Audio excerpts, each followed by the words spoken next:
The conversation you're about to hear does not necessarily reflect the personal views of all involved. We're here to start intellectual discourse in the Christian worldview. Hopefully, you can gain something from these second-rate saints. Enjoy the podcast.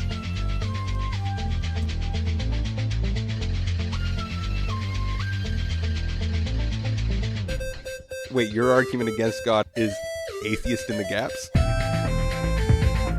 I was going to ground this conversation into, personal lives. I thought we were just going to ground the podcast into the ground. She had a scissors right next to my neck. All right, I'd like to welcome everyone to the second episode. No, this is not the second episode. The third episode of Second Rate Saints podcast. You've already forgotten? Yeah, you know what? It's just, everything's a long time. I'm going into midterms, and I feel like I've already just come out of midterms. Fair. Yeah. Anyway, we're down 2 members. We're down Stuart and Cole. So you just have me, Caleb, your producer, audio man, and to my left, across the table. Yeah, we can't do it to our left anymore. No, we don't have enough people to fill the square table. I'm Joel.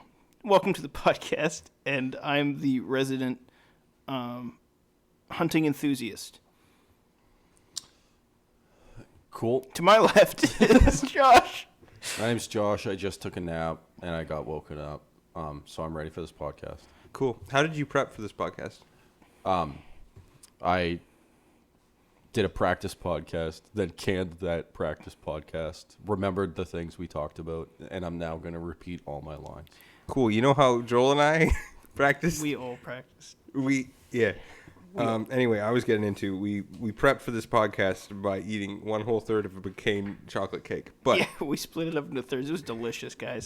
This podcast is not endorsed by McCain's Deep and Delicious Cake, but if you're out there, come on. Yeah. We would love our first sponsorship to be Deep and Delicious. Something that's also not a sponsorship, but very interesting. Yes. Your book that you have sitting there. Yeah. Are you reading? What are you reading? So I've been reading The Hero with 1,000 Faces by Joseph Campbell. It is a... oh, man. We look ridiculous right now trying to record this. Of Legend of Zelda. It is. I've come to the conclusion it might be the book adaptation of Legend of Zelda, in the fact that it talks about all of the archetypes of a hero, the way that a hero might leave home, acquire power, and then return home with some new idea. And I've already told you guys a little bit about this, so this is this has been spoiled for you guys a little bit, but I would recommend reading it if you're into literary criticism. Cool. He does take a kind of universalist view on mythology. Okay. He doesn't, he's not a Christian. I don't think he's any other religion from what I've seen so far. But he's kind of just throwing everything at the wall and seeing what sticks, taking the pieces out of different mythologies and showing you exactly what it means to be a hero. And this is kind of carried into a lot of our modern culture and the way that we look at movies and kind of victory arcs. That's super cool. Yeah. No, it's one of those books that's on my reading list. Yeah. But I think you and I have talked about those ideas quite often, actually. Oh, for sure. And he does reference Freud and Jung, which are people we've also talked about. They're obviously psychologists, if you know anything about that field. But he doesn't look at it from a psychological perspective. But he looks at it from memes, basically, right? They are integrated parts of culture. Right. Yeah. But narratives are ways that we pass down these ways. Hey, how do you overcome, let's say, difficulty or triumph or character growth? Mm-hmm. And then we distill it into stories. Yeah. And that's how we categorize, let's say, successful, heroic characters. Am I right in saying that? Yeah, absolutely. He'll take the same sort of method that the psychologists use for dream analysis and then overlays that onto mythology from a strictly narrative sense, which I thought was very interesting because you don't see literature and psychology cross paths that much.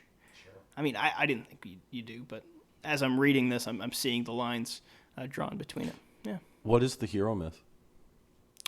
So he calls it the monomyth, right? Okay. So the one myth that encompasses all kind of a thing.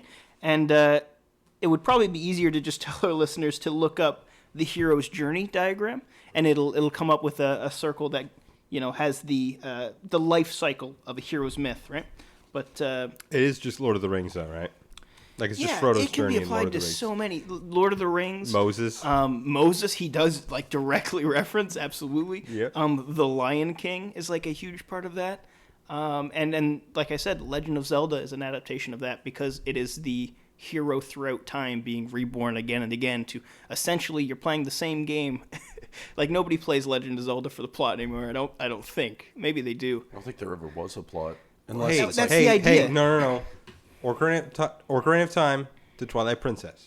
That is an actual, concise, almost plot. yeah, but it's kind of like in the background. Like it's not like you don't play the plot. You're right. The plot plays you. Yeah. You're right. Yeah. It is kind of a side thought to the game itself. At least in my take. I just want to kill a moblin. Absolutely, and that's kind of the thing. I'm trying to find where the chart is in this. Welcome to our Nintendo Is that podcast. the true of life? That's Jaegersil, yeah.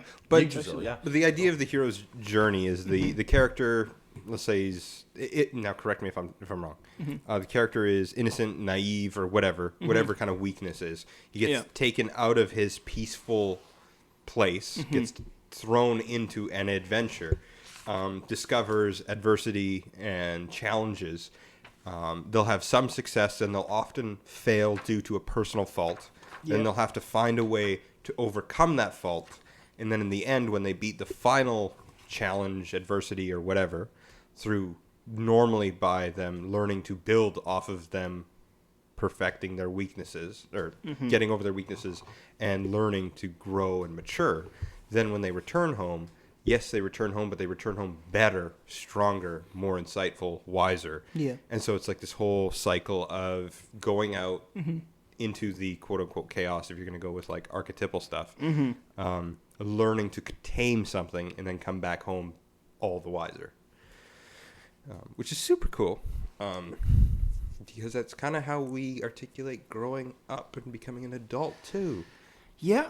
Well, he actually touches on Christianity's emphasis of being born again, right? That there is something, the way that he lays it out in three basic structures, and then there's, more precise, I think it's 20 different levels or whatever it is, but there's three main ones, and that is moving from the common day to the supernatural wonder. Then you encounter a mysterious adventure, and then you return to your fellow man to bestow power upon them, right? So basically it's going out and being changed by the supernatural, or being changed by something outside of your own experience, and then coming back and sharing that with the world. Right. Well, does he get into, this might be a very boring tangent for those who don't like literary criticism, but does he get into how the idea of self-sacrifice and overcoming weaknesses is often accepting that you yourself are not good enough, or you yourself are not sufficient, and so you have to, what is often called, go through the underworld experience, the death and descent into the underworld is absolutely part of the second section. But it's like you have to recognize that the previous you must pass so that you can become something more. And whether, like in mythology, it's often categorized as the hero going through the underworld. And he calls it the belly of the whale, actually. yeah, so he uses that's a big thing. And, yeah, I did a paper on Jonah, and it was one of these things that was on the side that's like, that's awesome, but has nothing to do with my paper. And I was very sad, but it's so cool. Yeah, he names all the sections off of Except Jonah doesn't come out better. Yeah. Yeah, he doesn't necessarily. That's more the transition. It's not actually being in the underworld itself. Yeah. His explanation of is the belly of the whale, or the passage into the realm of night. Well, right. Ooh, it depends. Shadowfell. Actually, if we get it, if we're going to derail into Jonah just for a quick second, he may come out better because he understands that God is not only just has mastery over Israel. He's master over everybody. Everything. Yeah, and especially if you interpret it with the Jewish mindset of the beasts of the ocean. Yeah. Are the monsters of the chaotic deep. the disorder. Often categorized in Jewish thought as like could be thought of as demons, as the enemies of God come from the ocean. Like you see that in Daniel and even in Revelation. Rising up out of the sea, yeah. Exactly. So that when he sees, oh, God can preserve life when I am inside a monster of one of the enemies of God. Yeah. Oh, okay. And so when God commissions him the second time in chapter 3, he's just, okay, I'm going now. I don't like it. I hate it. But his understanding of God's supremacy is much higher. Yeah. I'm sorry for that derail. No, it's good. No, that actually works. Let's see if we can add more things into the Jonah story from his. This might be boring Is there as a anything. part about a plant getting eaten by a worm? That's really specific. Also, I don't just want to start talking about my Jonah paper, but Yeah, you can just post it on the blog. yeah, we could. And by the way, the blog people. Yeah, we've been neglecting to post on the blog because I don't think I have the time to fix up my old assignments well enough to put them onto the internet. Yeah. I don't want to put any more of mine. I already have one up. It's Basic Theodicy, which actually, speaking of theodicies, and Are we going to move to our topic? we're going to move to our topic. So last week, we were going to do. Oh, I'm sorry. We can come back to that. No, if we you don't. want. Let's not come back to that because I just looked through them. Not a lot of them apply to Jonah. Most apply to God in that story, actually. Oh, interesting. Yeah. Last week we did what is Christianity. Now we'll do why is Christianity. And so we'll get into some apologetics, some stuff like that. There's a basic theodicy. Theodicy is an answer to the problem of evil on the blog. If you're interested in that, check it out.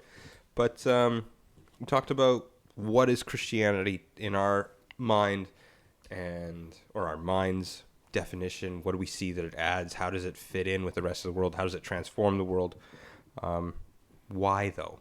Why believe that? Why think that holds any credibility? And we kind of broke it down into 3 sections. There's the historical side of things. There's the philosophical and moral. And then there's the teleological, which is like not just the teleological, but the cosmological, the scientific arguments, as one might call them. We're going to break down into those 3 categories. But, Josh, you were here for the what is Christianity? Mm-hmm. Why, though? Why, though? Yeah. Interesting. Whenever these questions are dropped on me, like just in life, not even on a podcast, but just in life, I always all my education just flies out the back of my brain and I can't think of anything. But why? Well, let's start historically. It has shaped the world. Yeah. Not just Western society. It has affected Eastern society, Africa, everything. Shaped human history. Become the effective religion of entire continents for 2,000 years. We joked about before about how it became the measurement of time. Do we want to bring that conversation into this? Oh, we can. Because this was a reference to something we were talking about before the podcast, yeah. Yeah, so after the Julian calendar had problems in it, were revealed because the Roman Emperor was having problems organizing his kingdom. He instituted the Julian calendar, and then after that, the Catholic Church was having problems with the Julian calendar and running continents with that, and so they were like, oh, we need to come up with and a guy named Saint Gregory, Cardinal Gregory, maybe, yeah, I actually don't know. A guy named Gregory, who happened to be a priest in the Catholic Church, who was also a scientist, came up with a new way to measure time called the Gregorian calendar, which fixed the leap century problem, which every 400 years the calendar's set back. And we've been using that for forever. So what you're saying is the Christians won because we measure time based off of the birth of our God. Yeah. Cool. Yeah. Yeah. But other than that, historically, Christianity has had a massive impact over Western history, Eastern history, over world history, humanity. For me, like you have your normal apologetic arguments, and we'll get into those, and those are very interesting. But one of the ones that I just continually get butted up against, and it's to the point now, it's at work, it's the primary one that I'll give now. Yeah. Is it's just, historically though, what do you do with Jesus? Who, to you, in your mind, what do you do with the quote unquote facts, right? Like, what do you do? Okay, if he's dead, if he died on the cross, okay, which vast majority of scholars believe. Yeah. How Christian and non. Yeah, Christian and non. Yeah. How do you account for, well, A, the disciples proclaiming that he rose again from the dead, and B, the authorities not parading his body out and going, no, he's obviously dead. Yeah. And so how did the body disappear? Did the disciples really believe? Which is another question. And how do you explain those facts? And does that mean anything? Yeah. And so in my mind, the one that continually comes back, and it's less like, philosophical and less ivory tower. It's more just how do you explain away the historicity of Jesus in his death and supposed resurrection? Because if the disciples, which, what's his name? Chuck Colson mentioned, he was the guy who went to prison for the Watergate scandal. Yeah. And was in prison when he was reading C.S. Lewis's Mere Christianity. Yeah. It was a great book. Oh, wild. Mere Christianity, good book. Yeah. I'm going to say that every second episode. Yep. Yeah, and he was like, well, if there was, 6 of us or however many of us that there was that couldn't hold a secret for that long, and no one was torturing us. Yeah. Imagine 12 guys trying to hold a secret that they all knew. Oh yeah, no, they broke in and stole Jesus' body, and then all were tortured. Not all, many of which were tortured to death. Yeah. And they gained nothing materialistically out of the lie. Yeah. They were poor. So most, even seculars, will go, well, the disciples believed. Yeah. And then it's like, okay, so there's that. So the disciples really believed that Jesus rose again from the dead. Okay. So what happens if he didn't actually die? Well, you're telling me that a guy who was, scourged, then thrown up on a cross. Romans thought he was dead because they stabbed him in the side and water and blood came out, which they're really good at killing people. Yeah, they're really good at torturing people and killing people. They know when there's dead people. They used to line highways with crucified people. Yes. So and so there's that, and you're telling me they put him in a tomb. He rolls away the stone, and the guards run away because they're scared. And then he walks up to the disciples, and they're like, "Oh my goodness, he rose from the dead." Not, "Oh my goodness, Jesus, you're alive, but you look really bad, and you're about to die." Yeah. That's not super convincing to, hey, I have, been resurrected, and I live in a glorified body, and I will now ascend to the right hand of God on the throne. Yeah. That's very, very different pictures. And the disciples believed the latter. Also, they saw him fly into the sky. Yes. But if we're limiting it to like the historical, how do you account for the disciples' belief in, hey, no, Jesus is transformed by his resurrection? And you're telling me that they concluded that he's been transformed by seeing a guy that was pronounced dead by Romans, scourged, hung up on a cross, and Looks then like a zombie. Looks like yeah. No, have you guys seen The Matrix 3? Yeah. No. Okay, when Zion's attacked and there's the one guy in the giant mech suit and the horde of Yeah, I know. This is the Bible extended universe, by the way. And the guy's got like the cuts all over his body from all the machines. Yeah, he looks like that. Well, it's just watch Passion of the Christ. Just watch Passion of the Christ, and you'll get why visually. That's a better example Because it's the thing. Yeah. But nice tie into the Matrix. There's a little bit for the non-Christian audience who may have watched The Matrix 3. Yeah, buddy. This is a very subsection of people that we're going after. Yeah, so there's the idea that he didn't die doesn't really stand up to the facts. And there's just, at the end of the day, what do you do with Jesus? How do you explain that? And no matter what you say, you gotta believe something. Start an empire. Yeah. Well, and there's we can make a religion out of this. So there's one coworker that I work with, and he's of the mind. He's like, oh yeah, I'm a Christian, but I mean, as long as you believe in something, you got to go with something. Yeah. And so I have yet to bring this up because it's just not quite the right time. But there will be the time, and I have it downloaded what I'm gonna say. But it's the idea of, so when you say, hey, as long as you believe in something, hey, as long as you're actively trying to be a good person, you pray, quote unquote, and you try to be spiritual. And this guy's like a 50, 60-year-old male, grew up in the church. Yeah. Hasn't been a Christian for forever. Who knows? When you say that, are you aware that that's your interpretation, or do you really believe that that's what Jesus thought? Mm-hmm.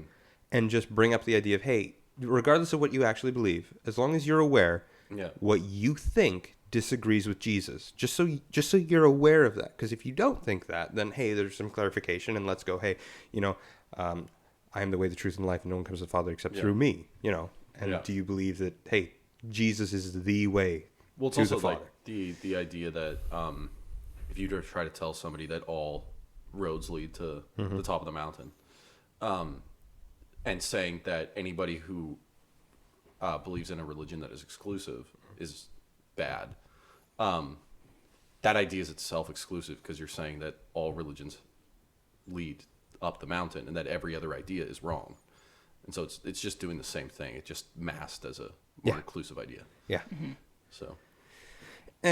So there's that whole idea of what do you do with Jesus? Yeah. Is, I don't know, it seems to be the older and older I get, the more and more I care with that argument itself. And the more Calvinist you get. You're right. Yeah. But that's a different problem, Josh, that'll come up later. Oh, okay. I don't think a lot of people know what to do with Jesus. Today I was getting a haircut, actually, and I ended up having a conversation about the same thing. That, if I had to put a name to what my barber was, she was probably Universalist, right? The way she was talking. Nice haircut, by the way. Thank you. I appreciate it. It's not good, people. It's excellent. It looks the same as yours, Caleb. I don't know what you're talking about. Yeah, so is mine. Never mind. Okay, where was I? Yes, she was probably a Universalist, based off of the fact that she didn't really get it. It didn't seem like it was landing for her. Yep. Were you evangelizing while getting your haircut? I was trying to, but it's. But she had a sharp, She was metal very right by his head. She had a scissors right next to my neck. So no. Her thought was that everybody needs something, like you were kind of saying there, but she was also asking me questions like, "Hey, can you get married?" I'm like, "Yeah, different kind of oath I'll have to take, I think." Then of course I'm from Newfoundland, so the problem of drinking came up. She's like, "So you drink? That's a big part of like Newfoundland culture," which I thought was a weird thing to say to me. But if you have that in your mind and you want to bring that up, that's fine and dandy. But I didn't really know what to say there, because I was trying to engage in a culture that I clearly wasn't part of. Mm-hmm. There was an expectation set on me to, this is not coming across exactly how I would like it, but that's kind of the point, is I didn't know how to talk about Christianity in a way that she clearly she basically told me at the beginning of the conversation she was not for Christianity or really any religion at all. Yeah. She considers herself to be kind of the bartender position, where you just talk to people, right? And you don't necessarily make any truth claims over them, and you don't want any made to you, right? Mm-hmm. Which is interesting. I don't know. This gets into, we're deviating a little bit from our thing, but you guys can tell me whether or not this is appropriate or just come along for the ride. Okay. My current policy at work is to just, when someone asks a question, just give the full bore, proper, the answer I would give. Throw the Bible at him. Yeah, actually. So when I had a coworker who's, I would say he's not actively submitting his life to Christ. Hasn't for a while. He is a Christian? Well, that's not what the definition would be. Well, no, I'm saying like was at a time. He was, yeah. He grew up in a Christian household. His parents are Christian. His siblings are Christian. Yeah. He's just not actively submitting his life to Christ. Super interesting guy. I like him. But he made an offhanded comment about how, the world's just the way it is supposed to be, right? All the pain and suffering and all that. And my immediate comment, and I'm not sure if I was right to do this, my immediate comment is, do we think so little of God's plan that it doesn't include our pain and suffering? Mm-hmm. And then we just rabbit hole down in there. But it was like, I'm not necessarily sure if that was the right thing to say. Or it might have come across like God's planning for suffering, not his plan includes everything, so suffering is a part of it. Yeah. Yeah. And so it worked, but like, yeah, when someone asks me, a question about what am I writing a paper about, like if it's Jonah, I'll go full bore into Jonah and just hey, this is what the Jewish thought is, and this is why Christians think this.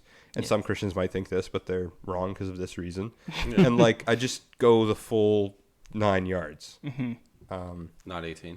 I guess it's 10 yards. Yeah. Eh? Yeah. Man, I'm bad at math. Well, I mean, that's kind of the point. And I was okay, I'm gonna have to get a name to this barber because I forgot to ask her name, and now I feel bad about it. Don't say it on the podcast. I won't say it on the podcast. That's fine. But every time I try to refer. Anyways, don't want to dox people. Don't want to dox people. But they can tell when you're being disingenuous. Yeah. Like they can tell when you don't believe what you're saying, or when you're holding back and not saying what you actually believe, right? And I don't know how to confront that exactly. Speak the truth. Like, we are evangelical by definition. You have to be. Yeah. You do. Yeah. Not in the denominational way, but in behavior, kinda. Yeah. Yeah. What do you think, Josh? What do I think about evangelism? I guess so. Yeah. Well, like when someone asks you why Christianity, what's your response? I think I try to relate it to their individual. So like I don't give the same response to every individual. For sure. Like, if I'm talking with like,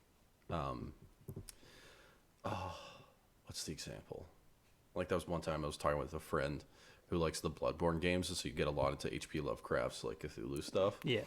And I was, and we were talking about like them, and he started talking about like religion and stuff like that, and about how, anyways, and I started to bring up God in the Bible. I started talking about how Cthulhu is this like unknown being from outside of the universe, but the difference between him, like there's similarities between him and God, which is that they're uncomprehendable and they're from outside, but in the Bible, our God is personable, and he individually relates to the people who believe in him. Yeah. And that's so much more powerful than the crazy idea of Cthulhu, because it's also more horrifying in its own way. Yeah. Because it's just like, oh my gosh, that thing's talking to me.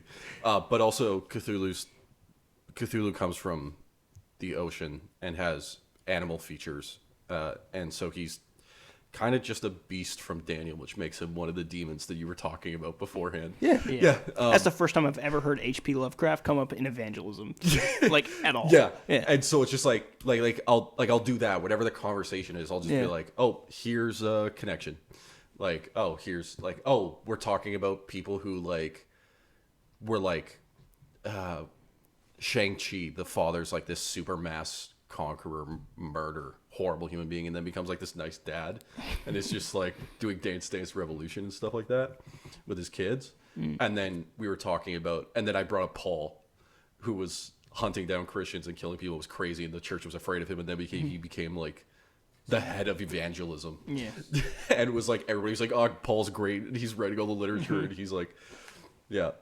And so like whatever the conversation is discussing, I'll bring up that aspect of Scripture, because Scripture, as Timothy brings up, all of Scripture can be used to extort, teach, whatever. Extort. Extort. That's a different kind of evangelism. Yeah. But yeah, you can relate, because God is so multifaceted and his religion is so all-encompassing. You can bring up anything from somebody's life and relate it back towards God. Yeah, I agree. Completely fair. And that kind of gets into the reasons why. Yeah. Well, I think the ones that I've had the most effect and have been the most effective on me for why Christianity, and the ones that really kind of like looped me back in when I'm 19, was C.S. Lewis's moral argument. Man, mere Christianity keeps coming up, and it's both bad and great. I mean, okay, let's just get it out in front. C.S. Lewis kind of just hits everything with his great. book. So, like, we're going to bring it up because he's very intelligent. I swear. And he's easy to communicate. I swear, at one point we won't mention C.S. Lewis. But anyway. Until then, we will. Yeah, no, his moral argument. Well, do you want to explain just the moral argument? Well, the moral argument is that there's, without an exterior moral law independent from each human being that has to exist in some fashion. Yeah. There's no real moral grounding for why we go, oh, that ought not be that way in the universe. Yeah. Or that person ought not act that way. And what is ought? Meaning that they're not acting in a way that it is not just proper, but in a sense that their action or their partaking in the ought not is analogous to abuse of freedom. So, for example, it would be the same as if you built, you're at a factory and you have a machine that's built to pump out Egg McMuffins for McDonald's. A 14-year-old underpaid worker, yes. Yeah. No, at the factory, not at the restaurant. McDonald's. Yeah. Anyways, but it starts pumping out Egg McMuffins, but instead of being like the normal golden tan or whatever color they are, because I'm colorblind, they come out as like dark green. And you're like, that ought not be. Sure. It's not doing what it's supposed to. Yeah. Now that gets like applied in super complicated ways, and that gets more and more complicated. But the idea is that to use biblical terminology, is you're missing the target. That there's something that should have happened that isn't. Yes. You're off. Yeah. That quote unquote ought not. And the idea is that we look around at the world and there's a bunch of these. And so everyone recognizes that, the lines are crooked. They reach down, they feel on the ground that the ground is cracked. Reality is broken. Things aren't the way they, quote unquote, should be. But the idea that everyone has a sense of what should be and how people should behave and what should be the correct mode of conduct is alarming. Okay, so what you're saying is that it's not the idea that there is a list of behaviors that humans should do, like we have a moral law, for example, but it's that everybody has this sense, whenever somebody sees a crime happen, their initial reaction is, that shouldn't have happened. Yes. And it's that initial reaction that's the moral argument. Yes, to an extent.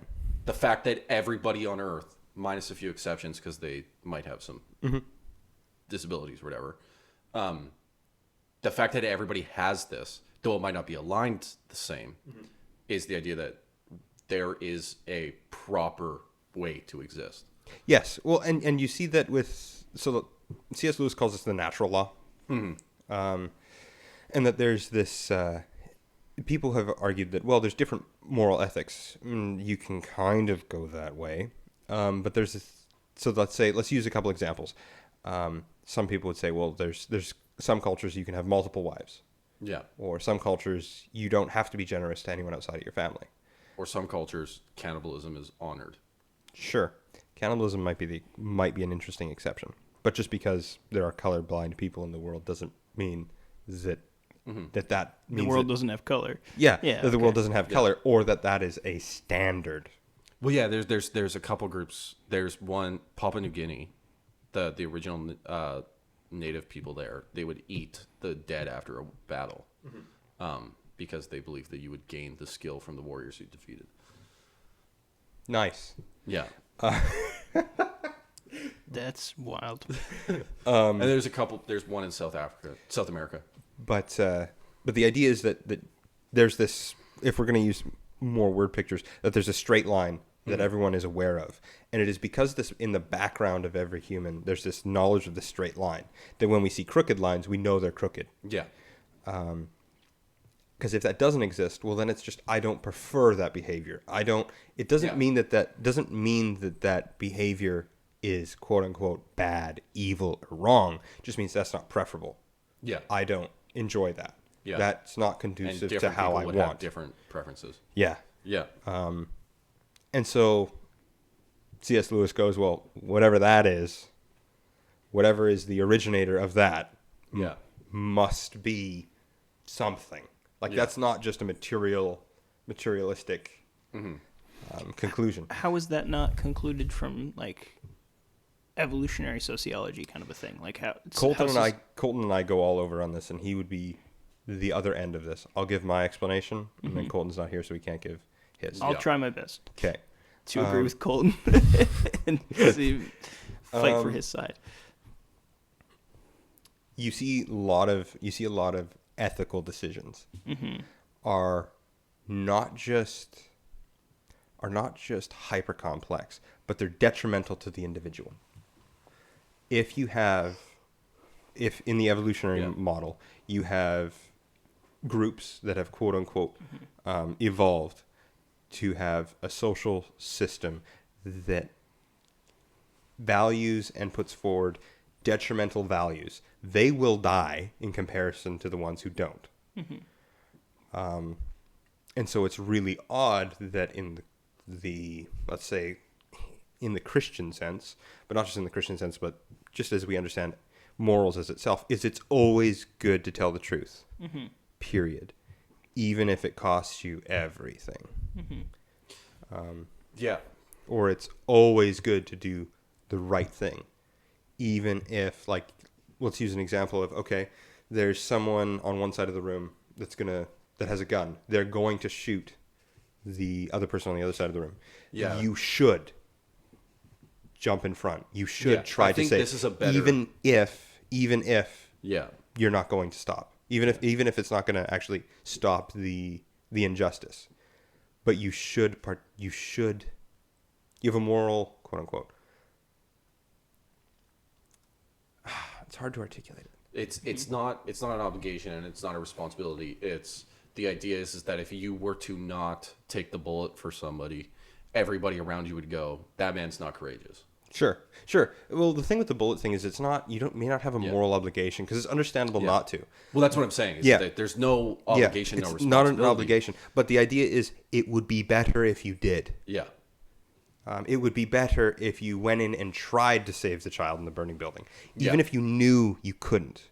It would be better if you did. Everyone would understand, and it's okay if you don't. Well, because nobody could know that. Right. But the idea is that our ethical systems at their core have those ultimatum self-detrimental values, like their core ideas. Yeah. I will fall on the grenade so the 5 men in my foxhole don't die. Right. That seem counterintuitive to the evolutionary model. However, I do not. I don't think that the dropping it. I understand with the truth one, or doing the right thing, but I don't think the grenade, like falling on the grenade so the 5 men in the foxhole live. I think that still falls under the evolutionary theory of surviving in a group. There's some of them. Yeah, there's some of them for sure. But the idea is that the core foundations have self-detrimental ethics and that would run against the evolutionary model. Colton then argues into sociology. That's what I was going to do as well. Like it seems like some of these things, or the majority of these things, could come out of just natural human experience. And you mentioned memes earlier when we were talking about like the structures. That's things that humanity believes in, that they've believed for so long it's almost genetic, right? In the way that's developed. So that's why it's mimetic. Mimetic. Yeah, there we go. That's now, wonderful. like, you can make that argument. Yeah. And it's not a totally bad argument, but those who make that argument then often don't realize not just realize, I think they realize, but they don't formulate it. That they are saying that when ought not things happen, that they're not preferred. Because in that framework, there is no actual evil. Not in that transcendent going against the moral law. Yeah. And so our narratives, our memes, might be so ingrained into us that we can't articulate otherwise, or are they actually part of our core of what a human is? Yeah. I mean, Like, you can make that argument, but it does mean that we just prefer certain things, that they're not good, not in the way that we actually treat them, not the way that we behave. Like, if you're gonna make an existential argument of how we act about it, is we don't act like certain things are preferable when good things happen, and certain things are, not preferred. We go, that is evil, and it needs to be stamped out. Well, you could say that the counter to that could be that it's preferable if everybody had done so. So I'm going to take part in doing that. You could, but we don't behave that way. I think we do in some ways, right? Like, if say you share your food for a year, Sure. right? Like, that's the most basic example. And then you know that maybe next year, if you don't have enough food to survive, you will be given some by the person you shared with. This is the whole idea, right? How does that not create a community hatred of somebody who steals from the food pile, right? That they realize when somebody goes against what has been ingrained in humanity that they are evil, right? I don't understand your analogy. Okay, so you're saying that we don't treat those who go against the memes, I guess, or the cultural expectation, we don't treat them as evil. We treat them as not preferred. No, I'm saying we do treat them as evil, not as not preferred. We treat them as evil. Yeah, for sure. So if somebody comes into the food pile, steals, makes off with it, you don't think the community will view them as evil? No, my argument is they do, and that is why we don't. Well, that is why when the people... Are you saying we don't view it as not preferable? We do view them as evil. And so everyone who goes, well, it's just a meme. Yeah. Then they buy into the evolutionary argument. They are ignoring that existential argument that applies in this case, where it's, no, as a society, when the Nazis do something, we don't just say, that's not preferable. Yeah. We go, that is evil. Yeah. Not just, we whether or not we actually, quote unquote, believe it, we all behave as if there is that straight line, and when there people do deviate from it, our behavior shows that we believe in a natural law. Okay. That's what I'm arguing. Now I don't think I agree with you. How did you interpret C.S. Lewis's moral argument then? Because it could just be we have different interpretations. I didn't think it was the strongest. Okay. Like, I that's not an apologetic that I go back to when I'm feeling doubtful. Like, it's not that high in my mind. I did read through it. I just didn't. I guess I didn't take as much significance from it. But yeah, no, I think that it's both methods explain the same action. That we can view those who oppose humanity's good as evil. I think one method actually Humanity's matches benefit. our experience, though. The other method Okay. just makes a framework that could work, but the one actually matches how we experience evil and good. Okay. Does that make sense? Yes, Interesting. it does. So let's continue this thought. When you're saying that we, and I'm just trying to understand what you're saying, both of you. Yeah. When you say that, when somebody does something and we view that as evil, like the Nazis, are you saying that because we view it as evil, that means there's a law? There's a moral law. That would be one of the evidences of it, yeah. Okay. Because we don't articulate it that, hey, that's not conductive for human society, although that might be a part of it. Yeah. We don't say, oh, that's not conductive for those own people. Human behavior says they're doing evil, and that has to be stopped. Same thing with the mother who stops feeding her child.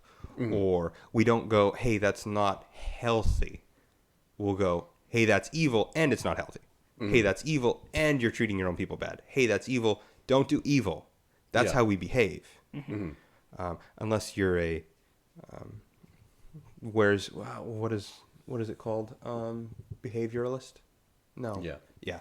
In which case, that's a whole own thing, but it's not exactly holding water in the most recent decades. But that's a different problem. Yeah, no, it's been so long since I've since I've read C.S. Lewis's moral argument. But the way I always took it was, have you ever watched Faulty Towers? No, not enough. Okay, there's one skit. So Faulty Towers is a British skit comedy show with the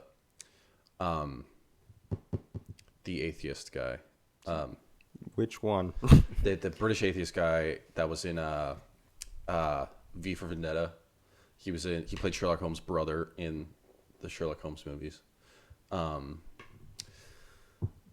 Stephen Fry. Oh, yes. Did Stephen Fry, yeah. Yeah, he's in the second movie. okay. They pop into his house and they're like, "Oh wow!" And they behave exactly the same way. Stephen Fry and the guy from House are in it. Anyways, Stephen Fry's character, I believe, in this one skit, his name's Cecil, and it's called Cecil's Car. And his car breaks down, and he starts kicking his car and getting angry at it. Mm-hmm. Everybody's laughing, but they all know that he shouldn't be doing that. Mm-hmm. Anyways, that got brought up. Anyways, it's the way I understood C.S. Lewis's argument is that we all have a sense that things shouldn't be a certain way when something happens. And that it's not that we view the thing as evil, but that we have a barometer. That we have a value system for behavior.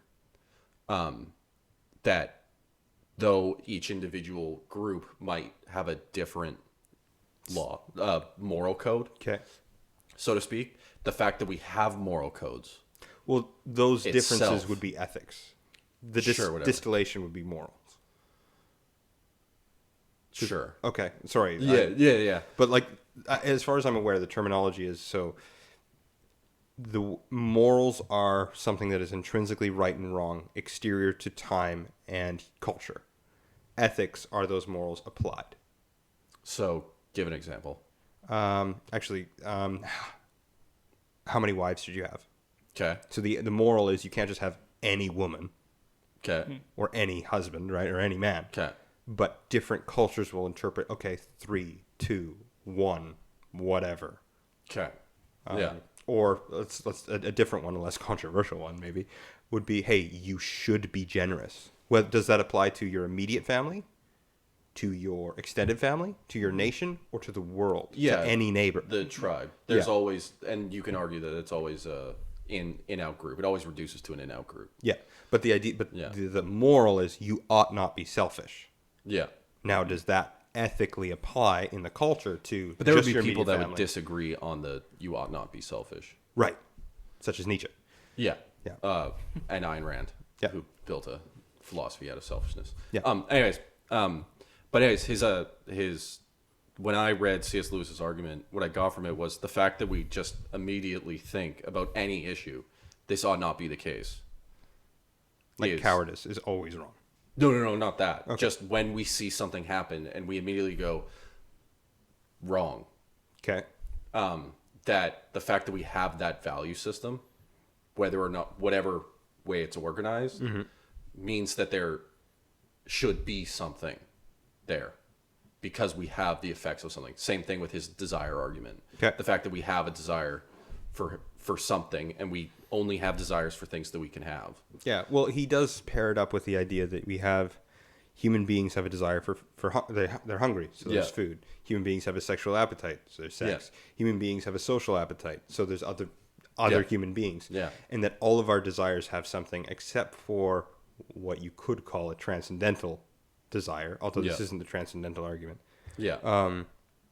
where we desire to be known in a complete and whole way, to have a relationship that's larger than just other humans. We have what some evangelists have called the God hole, but human beings long for some sort of spiritual awakening, and there doesn't seem to be a reason, naturalistic reason, for why that exists, at least from what I've seen. Okay. Joel, did you have any disagreements with Josh's articulation? Not particularly. No. Nothing huge. I think the kickback you would get would be is so deeply ingrained that we don't think about it anymore, right? Like that the memes are so deep that even you can't tell if it's because your culture doesn't want you to or if it's because your God doesn't want you to, right? And that's the argument that I've heard made multiple times. I realize I'm playing devil's advocate here a little bit. No, this is good. But that also, I wouldn't feel honest if we got through this podcast and I didn't feel like that was, like if I knew that was there and wasn't represented. So just to continue this conversation, then are you saying that humans are blank slates upon birth? No, not at all. Okay. That's a good point. Yeah.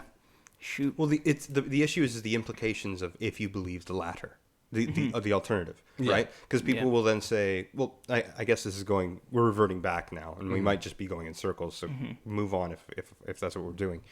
But if you make the argument that yes, it is just us, let's say, regurgitating something that's so deeply ingrained in us, then it doesn't actually matter. We're just pre-programmed.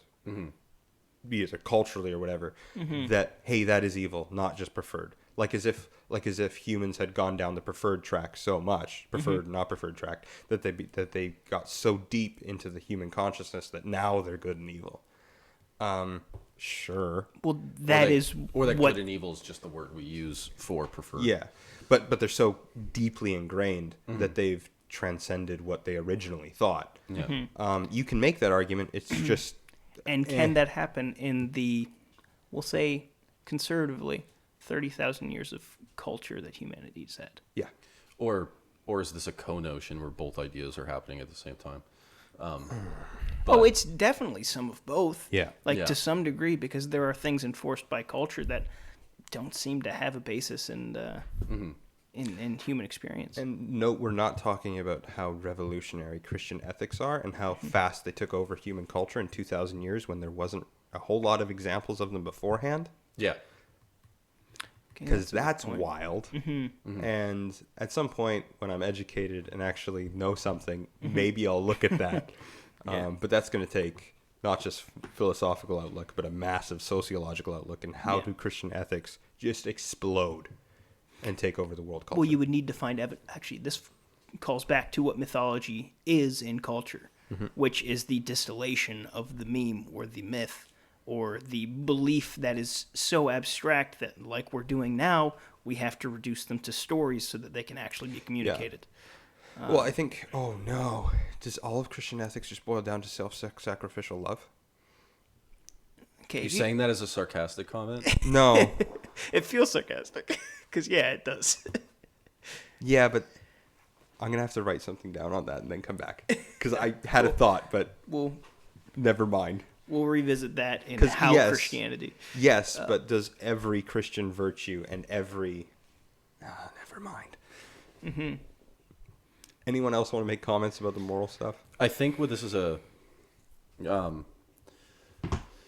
an interesting presentation of the fact that we said, well, why Christianity? And then we started talking about why, and then we're like, but I disagree. What I think this is good at is what I said before, not to pump my own brakes, which is you have to kind of place an argument in front of somebody that relates to their life, which is the moral argument might not work on everybody, as we've already discussed about other people that we know. The historical argument might not work on somebody who's like 98th percentile in openness and it just stares in front of a painting all day, right? They might not care at all about the historical argument. There's tons of things in history that they don't care about. Don't base their life on. There's tons of things in history that they don't care about. Don't base their life on. Right. Right. The mathematician might look at Belgium's a made-up country. The mathematician might look at the scientific. We can't talk about this because Caleb goes off on this one. We can't talk about this because Caleb. What's the argument? No, the intelligent design. Teleological. Yeah. Don't. Okay. Yeah. Teleological. Oh, I was gonna say that teleological is the that universe looks like it's actually been ordered. Oh, sorry. I'll stop. The universe looks like it's been ordered. Well, there's Yeah. what's called the Goldilocks Zone, which is an argument for human life on planet Earth. But that's one thing. But not just that. Yeah. But the 20-something of life. Where the pyramids are. Gravity has to function exactly. No, that's it. That's another idea. Get off. No. The fact there are dinosaurs in the Bible. No. The Stop. Nephilim. The You're fact wrong. that water not only is something that we need, but is super abundant on our planet and is the ultimate solvent. Yeah, you can. That carbon is everywhere. Yeah, you can give evolutionary arguments for that. The main thing with the teleological argument is that reality has to function in its exact way. Yeah. Otherwise, everything would just not just for us, but in many Yes. Yeah. metrics of how Yeah, reality If functions, friction didn't how exist, gravity your house would functions, fall down. speed of light, all that kind of stuff. That has this kind of thing. You're saying if You're right. a leg is a leg is a leg is a leg. that kind of stuff. saying if a leg is a leg is a leg. You can tell it's an aspen because of the way that it is. Yeah. No, but if those things weren't Yeah. exactly that way, But reality multiverse itself theory. would just collapse in on itself. Also, if multiverse theory, then you know what argument? Also, if multiverse You guys theory, are not using then all you the know what words you argument? should be using. If multiverse, then what argument? He's supposed to answer this. Then what argument? He's supposed to answer this, An all the ontological Yeah. argument, maximally great But- being because if exists in an one. all But according to Plantinga's version, you don't need maximally a great multiverse. being exists in one You just need- universe. But if someone does bring up the multiverse, Yeah. You're right. Yeah. But if someone does bring up the multiverse, then it's like, if there's an infinite amount of universes, does that mean there's a But universe where it just infinitely pushes the powerful it doesn't solve the being problem. exists in it? right? It just It's a great game. well, no, because if you play the unmoved No, you're mover right, argument, but it's a and then great say, game. What about an infinite set of universes? Cosmological argument. Yeah, that just puts the unmoved mover Which is back the an infinite amount of cosmological steps, argument. but he's still there. Right. The air. What's the cosmological argument? Right. So what's the cosmological argument, Josh? The cosmological As opposed to argument, teleological, because which we're is on this. intelligent Anyways, design. But back to my other point. I'll get back to the cosmological point, but we defer. Oh, I'm sorry. In Job, they talk about the Leviathan. shut up. And that means Okay, so what I brought up was that different arguments are going to work for different people. The intelligent design one's going to work for mathematicians and whatever. There is another argument called the cosmological argument, which is really simple. There is another argument. Anything that has a beginning has a cause. Anything that begins to exist has a cause. The universe began to exist.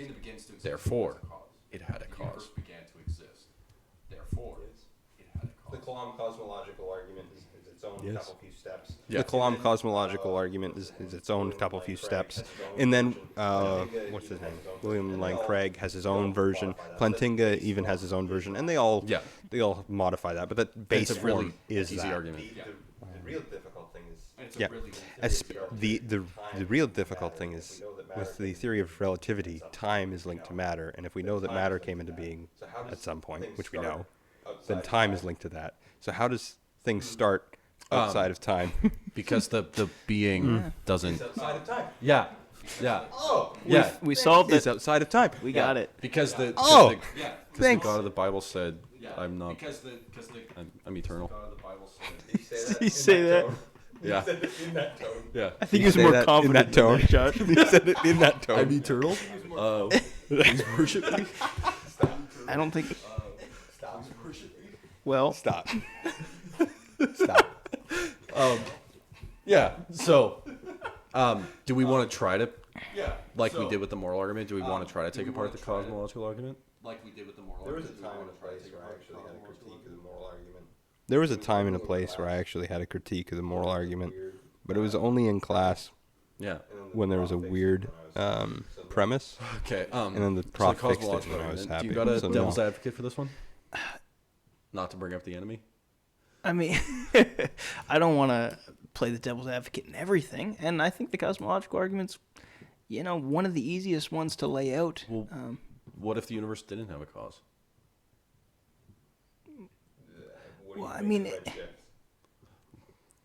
it's What do you make of the red shift? Physics don't have to stay the same. Just throughout shrug. time.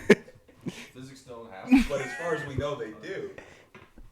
Keyword. As far as we know, they Sorry, do. key sentence. You're right. You're right. oh my goodness, You're right. guys. You're right. Cosmological argument is You're supposed to be right, one of you're the right. easiest, please. You're right. Wait, your argument against God and cosmological.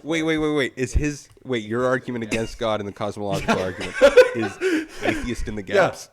We'll figure it out. We don't know what we don't know, dude. You're right. The circle keeps getting bigger. We don't know what we don't know. Just like the universe. You're right. Circle keeps getting bigger. You're right. Multiverse theory, go. Anyway, you ever seen this movie that's going to come out? Anyway, have you ever seen Multiverse of Madness? this movie that's going to come out? So I haven't seen it either. Multiverse of Madness, Or have you with watched Doctor Loki? Strange, and that there's I an don't think infinite there is an amount of multiverses. infinite amount in there. Or if you've watched Loki. Yes. I don't think it's. Is, Yeah. are the, is it 'Cause infinite? says in the, Marvel? In the, I'm pretty one of the sure it is. lines is in the Yeah. multiverse, anything can happen.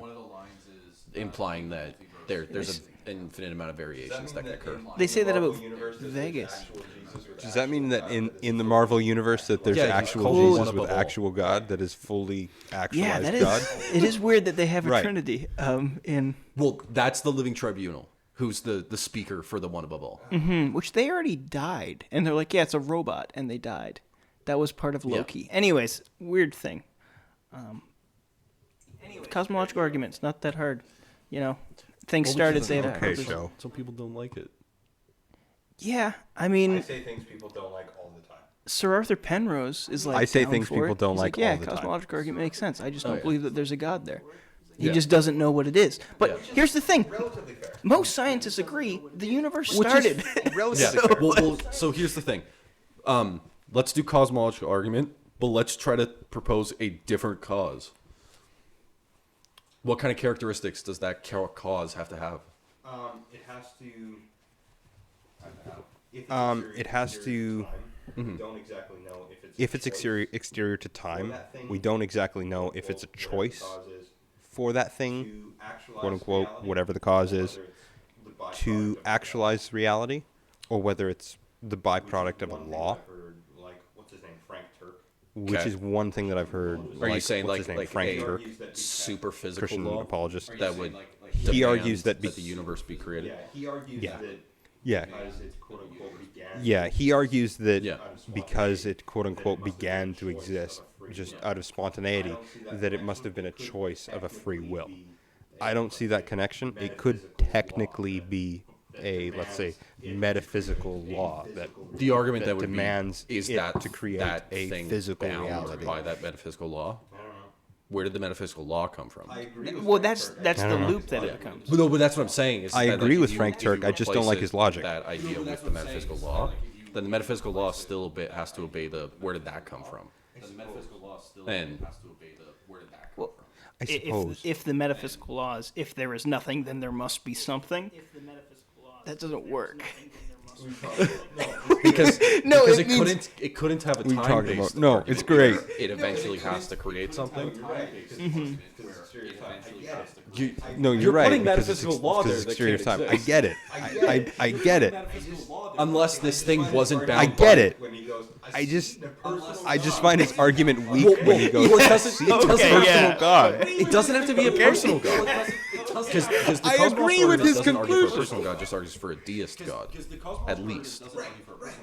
So he could have just made the universe and then left. Right, right. No, But, okay, but okay, when I say okay. a personal God, I mean So- a God with personality. That's what I mean. Specifically will. Personality and will. More will than the personality. And will. Specifically will. But it would have to have personality will. and will. More will than the personality. Right. But it would have to have. I guess. Sure. Right. I don't find it. I guess.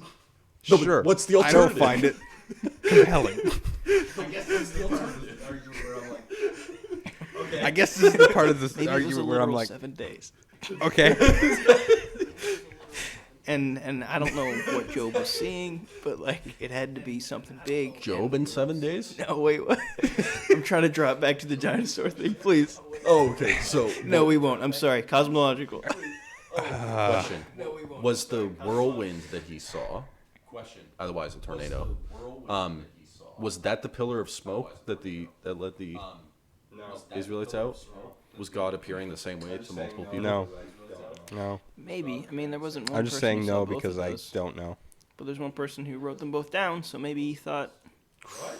Wait. Oh, it's the idea that What? because Was the city Abraham of Ur, where Job is from, Abraham, is near hold on. Midian, so Moses might have heard the story of Job and written Job before he wrote the other 5 books. Right, if you wrote those 5 books. Yeah.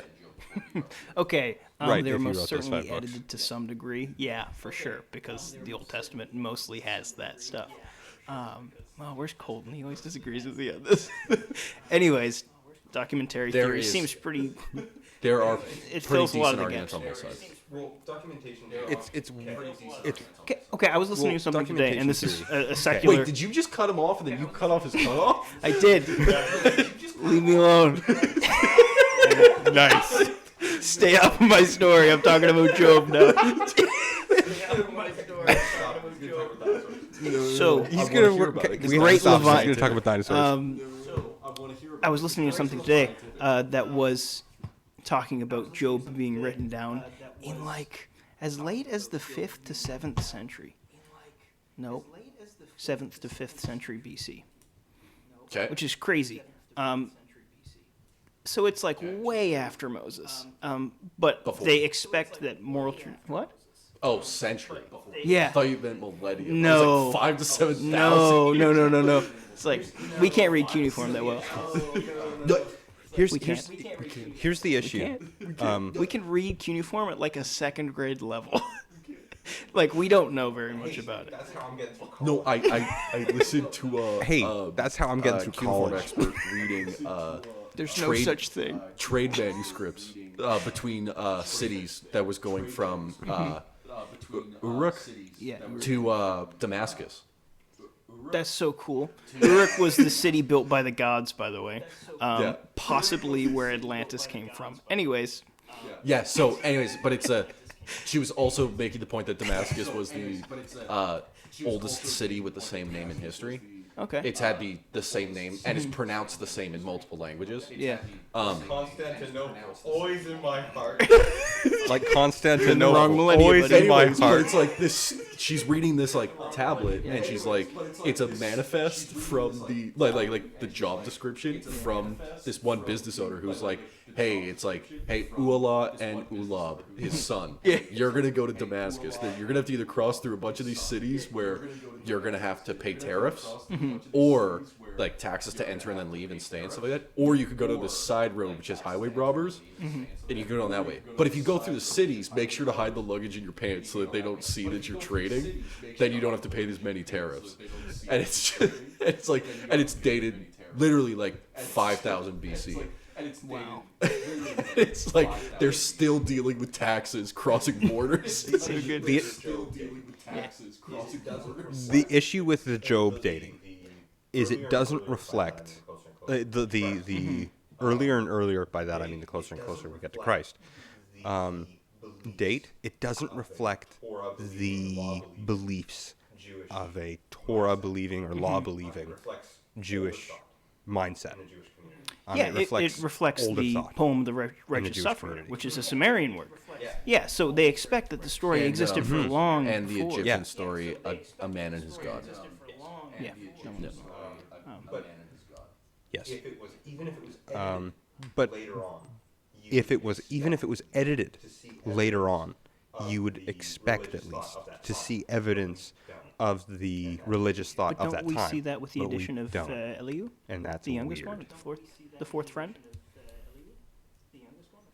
There's evidence to suggest he wasn't originally in the story. you're right. But I Right? don't know if that shows evidence of. Yeah, you're right, but I don't know if that shows evidence of religious thought of the 7th. Yeah, and it's a weird time, but again, the they don't 8th to think that's 5th where the century. story originated. That's when it was written down.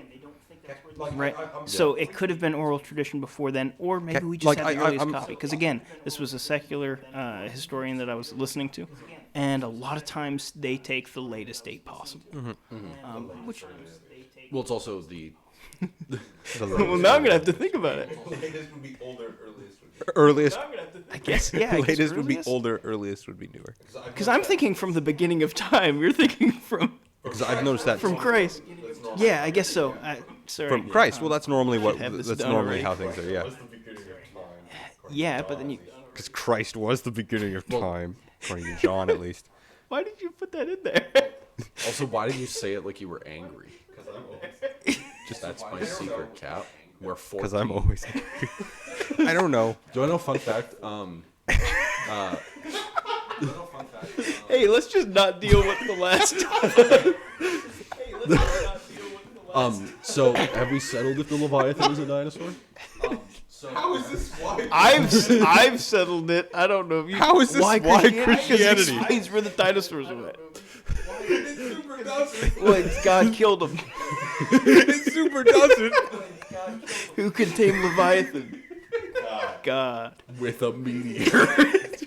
God. Anyways, Jurassic World Dominion. Okay, so we've discovered the moral argument, the historical argument, and the cosmological and teleological argument. What else?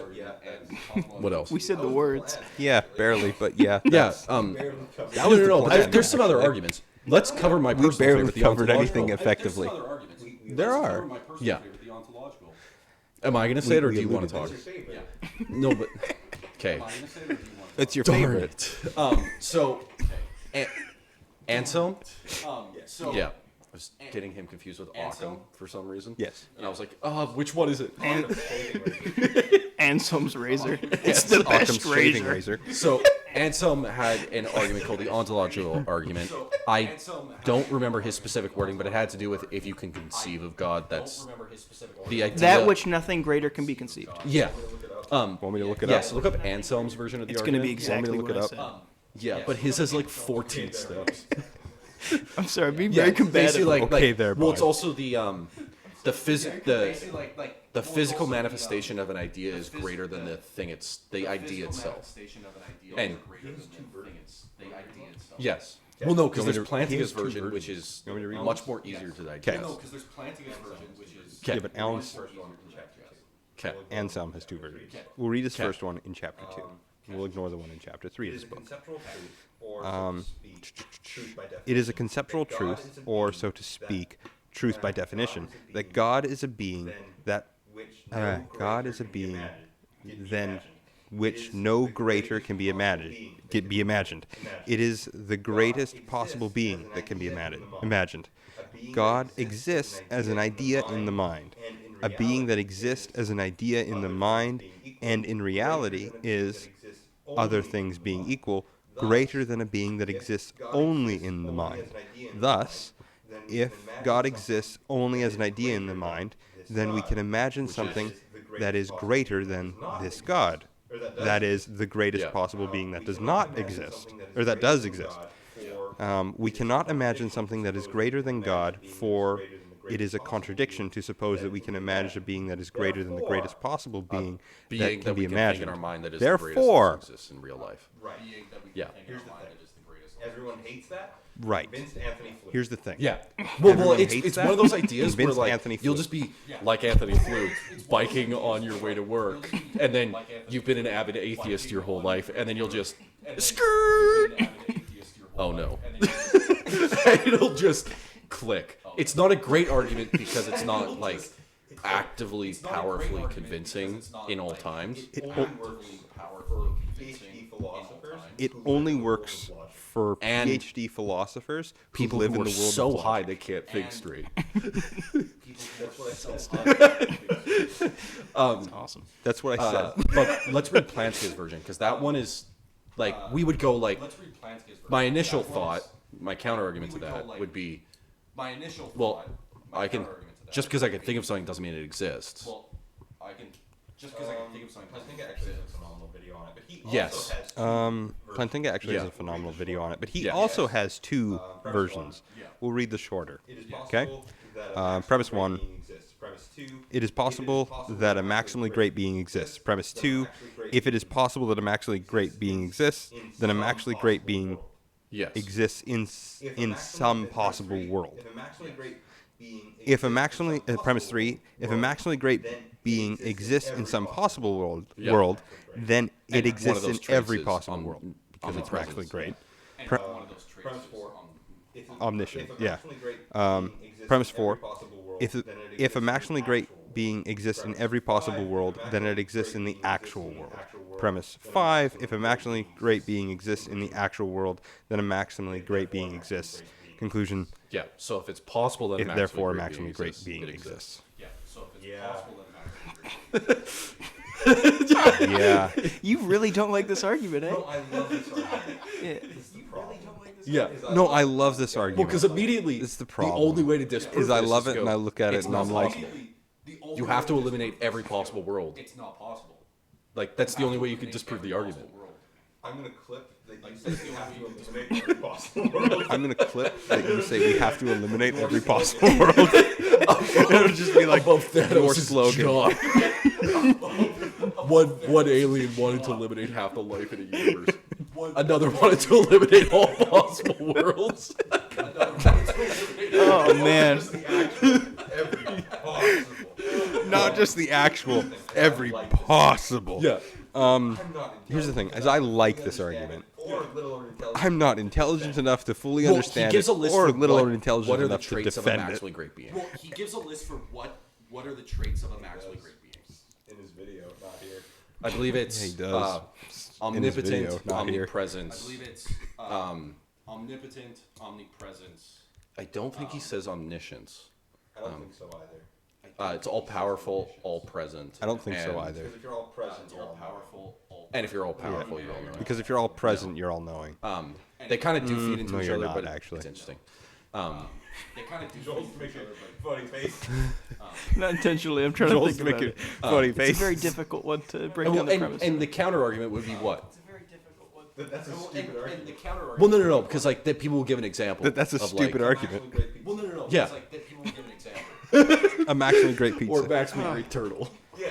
Like, It was 4 elephants on it and the world's on top of that. Yeah. That's with 4 elephants on it and the world's on top of that. shout out That's to a another whole Easter. interpretation of cosmology. That's Yeah. a shout out to another whole interpretation of cosmology. I'm trying to think of the premise that it You're would making follow really weird the faces. worst possible being. The worst kind of cybernetic snake. if well, you- what's the maximally worst being? Can you conceive of one? The worst possible being would be one that is trying to kill me right now. What happens if one that's trying to actually bring you to a place? No, where wait. you don't What happens die, if one that's trying to actually No, wait, bring you wait, to a guys, place am where I- you don't die? guys, It's just permanent guys, torture. and I Also, it would be worse if Also, it would be worse Oh, if we we got no. a guy for this. and then fell. we made it. Oh, no, he's not here. We did it. Satan's not here, is what you're saying. Oh, no, he's not here. Josh. No, I was gonna say No, I'm the maximally Josh. evil being because I decided that Josh all came- worlds don't exist, whereas this being decides that all beings do exist. Oh, I thought Signs that all Paper. I thought you were talking about how you wrote a massive paper on Satan. Because, by the way, Josh's slogan that he's never mentioned, but I'm going to call it his slogan because it is, I have to try very hard is not to talk about Satan quote, every single day. I have to try very hard not Okay, to talk so about that's a Satan about misquote. every single I said End I'm quote. trying my hardest not to talk about Satan right now. I'm trying my hardest not to talk about You Satan. But didn't yeah. say that. That's good. You said that. It's because I kept talking about him for like It's a long time. It's great. I love Yeah. it.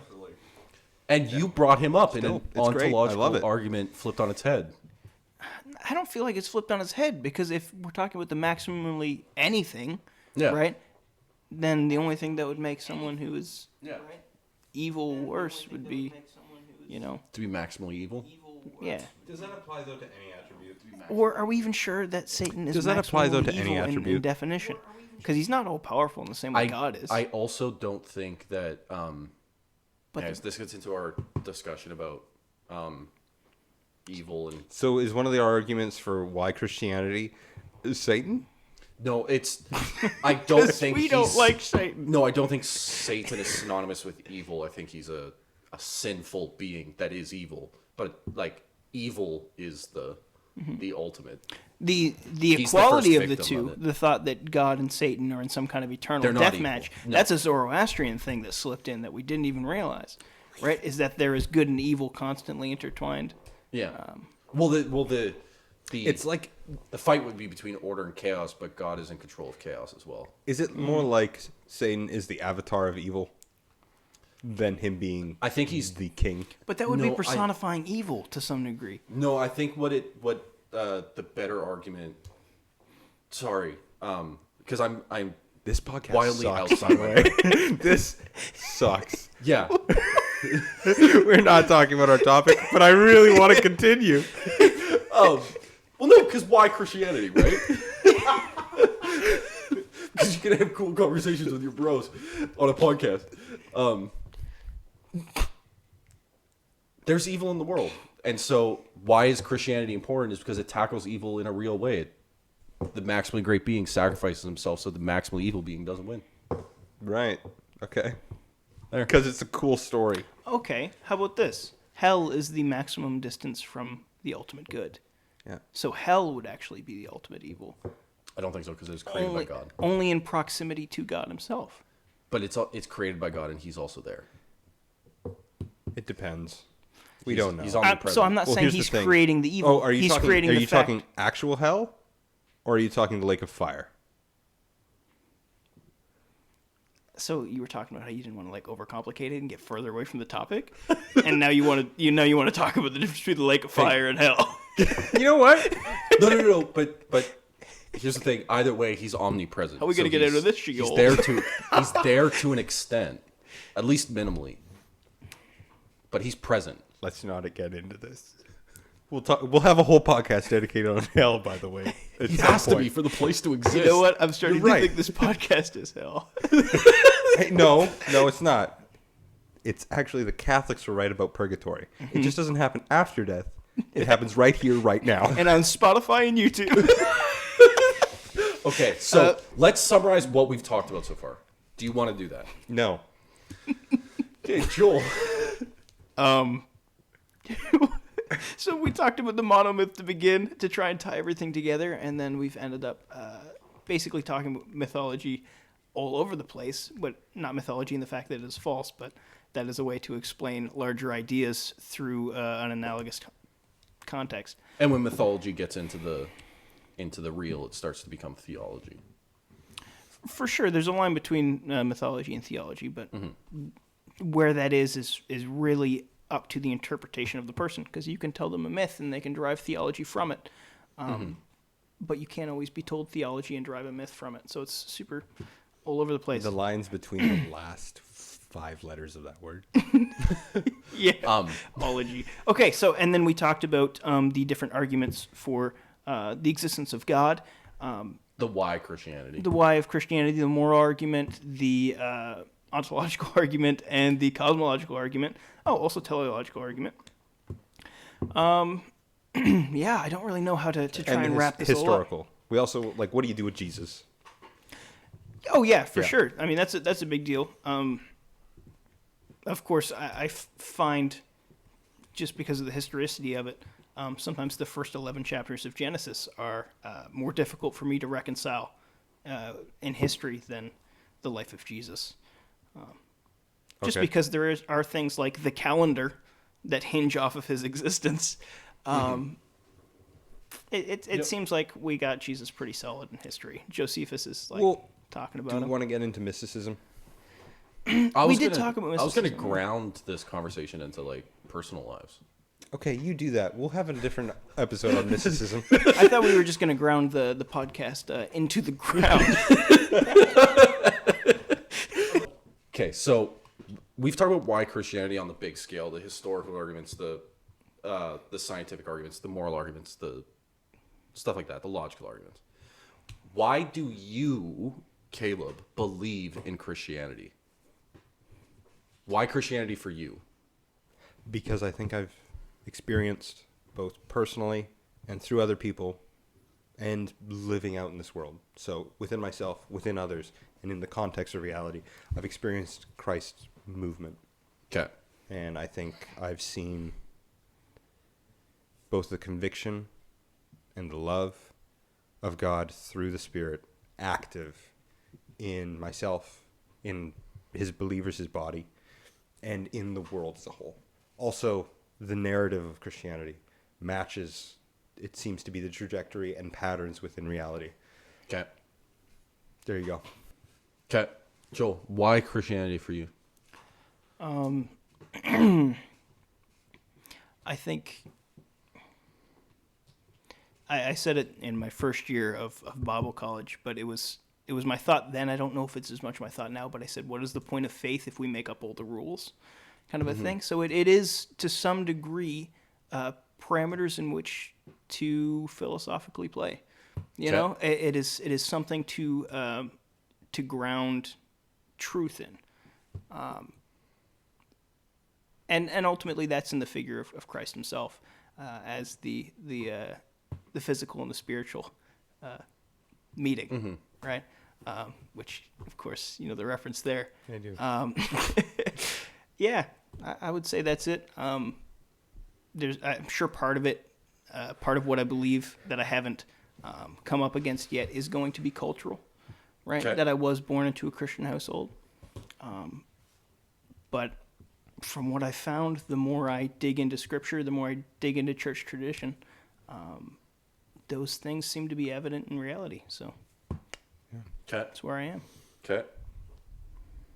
And you, Josh? Yeah, so for me, it's because I'm only here because of it. Not in a grand way. I mean, like, it's the only reason why my mom was able to raise me effectively. It's the only reason why I have a stepdad. It's the only reason why I have a community, a job. It's the only reason why I got a degree. And it's all because of that one guy who happens to be a god. And I'm not sure if either of you, have you ever had an experience with Christ? Personally, Yeah. In what fashion are you talking? Like audible, visual? whatever. Yes. Okay. Yeah. Though different. Okay. And each time is different. And then there's also just like the emotional side of things, like when things click. Yeah. Yeah. Where you'll just be like, you guys know when the bluff at our school, right? Yeah. I think it was like second year I went there. I'm just using this as an example. I just went there, and I was hanging out there. I was praying, and for a moment there was a little bit of an insight into like, hey, this is how, this is one aspect of how the world's broken. Yeah. And it's just like ruined me. Yeah. But it was then, at least as far as I can tell, it was God. But yeah, but that's why I love. Mm-hmm. It's like, oh, right. Yeah. Because your love exists through pain. Yeah. Your love is made perfect through pain. Thus Christ. Yeah. And it's moments like that, and just different moments. Yeah. Is that what you're asking? Yeah, sure. Okay. Have you ever met or talked to or had a spiritual moment with God? Yes. Yeah. Like I realize I'm asking Pentecostals if they've ever had a spiritual moment, but Yeah. No. Every Sunday on my way to church. So there's a couple of different times I would call back to. Some of which, so I decided to come to school after one of those experiences with God, and it was. I've always found that for a short time there, God was working predictably in my life. Right, that when I had an experience with God, it would feel the same, and I would know kind of what it was when it hit me. Right, what it felt like for a spirit to fall upon me, kind of a thing. Right, which is a very Pentecostal thing to say. I realized that. But then the last time that happened to me, I realized that the predictability of an experience with God, if I depend on that, He's serving me and I'm not serving Him. Right? And ever since then, every experience I've had with Christ has been vastly different. Right? I know that I went on a volunteer trip to take a youth group out to the cabin, right, with a couple of leaders, and I was there to play guitar for the weekend or whatever. It was like 3 days or something like that, and just looking out into the forest being there for no other reason than to maybe show the love of Christ to these kids, right, that were from they were like inner city kids type deal, right. It was a moment where I realized Christ was kind of everywhere you looked, right? If you were open to seeing Him. yeah, Which, yeah, I also have a problem with over spiritualizing things, so that's okay. I'm going to try not to go into that. Yeah. And then the other time is when I felt called to come to Bible college in the first place, but I won't tell that story right now. Yeah, no, it's fair. I love those arguments, and they're necessary and beautiful. Yeah.